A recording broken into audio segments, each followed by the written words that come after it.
जन्म और मृत्यु के इन दो बिंदुओं के मध्य अपने अस्तित्व को संवार कर सार्थक बना लेने का नाम ही जीवन है। जीवन को संवारने सजाने के आभूषण हैं स्नेह, समर्पण एवं सुहृद भाव। मानव जन्म की प्राप्ति के बाद जिस किसी ने भी इन गुणों का विकास नहीं किया, उसका जीवन व्यर्थ है। संसार में दो प्रकार के मनुष्य पाए जाते हैं, एक जहां कहीं भी जाएगा वहां पर शांति का प्रसार होगा, और दूसरा जहां से जाएगा वहां पर शांति का साम्राज्य स्थापित हो जाएगा। हमें कैसा बनना है, यह खुद हमें ही सोचना होगा। मानव के आकर्षण का आधार उसका रूप सौंदर्य नहीं, न ही उसका बड़प्पन उसके पास रही सत्ता में है। मानव का आनंद न तो उसके धनिक होने में है। आकर्षण, बड़प्पन या फिर आनंद उसके जीवन संबंधित दृष्टिकोण पर निर्भर करता है। आज का मानव रोते रोते जन्म लेता है, शिकायतें करते करते जीता है और अफसोस करते करते मौत की शरण लेता है। इसका कारण केवल एक ही है, उसने जीवन जीने की कला सीखी ही नहीं है। हर रोज चवन्नी की कमाई पर गुजारा करने वाले वडोदरा के नाथ भक्त के पास ऐसा कैसा बड़प्पन था कि उसके आनंद को सयाजीराव सरकार का सचिव बाबा साहब छीन लेने में समर्थ न हुआ। केवल भगवान स्वामीनारायण के संतों के निकट बैठकर उन्होंने जीवन जीने की कला सीख ली थी। सुख दुख तो जीवन का क्रम है। सुख में अहंकारी नहीं बनना चाहिए और दुख में हार नहीं माननी चाहिए।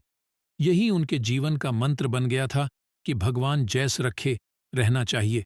तुलसीदास जी महाराज ने भी कहा था, जाहि विधि राखे राम ताहि विधि रहिए। नाथ भक्त के जीवन का यह नित्य क्रम था कि अपनी रोजिंदी 4 आने की कमाई में से 1 पैसा गरीबों की सेवा में खर्च करना, 1 पैसा परमात्मा की पूजन विधि पर खर्च करना और शेष बचे 2 पैसों में से घरेलू व्यवहार चलाना। नाथ भक्त की तुलना में ढेर सारी धन दौलत पाने के बाद भी आज के श्रीमंतों के जीवन में उनके जैसा आनंद है नहीं ना? क्योंकि आज का मानव बड़ी बड़ी इमारतें भले ही बंधवाने लगा है, किंतु पतन की गर्त में जा रहे अपने जीवन को उन्नत बनाने की दिशा में जरा सा भी प्रयत्नशील नहीं है। हमारे जीवन आनंद को छीन लेने वाला सबसे बड़ा कोई शत्रु है, तब वह बाह्य दंभ या आडंबर है। दूसरों की देखा देखी, वह जरूरत से ज्यादा अपनी शक्ति का व्यय करता है। फलस्वरूप उसके जीवन पर अशांति के काले बादल छाने लगते हैं। ढेर सारी मुसीबतों का सामना उसे करना पड़ता है। अतः जो भी व्यक्ति जीवन में सुख की कामना रखता है, उसे अपने जीवन में सादगी को जीवन का आधार बनाकर व्यसन, फैशन और कुचंद से खुद को बचाना होगा।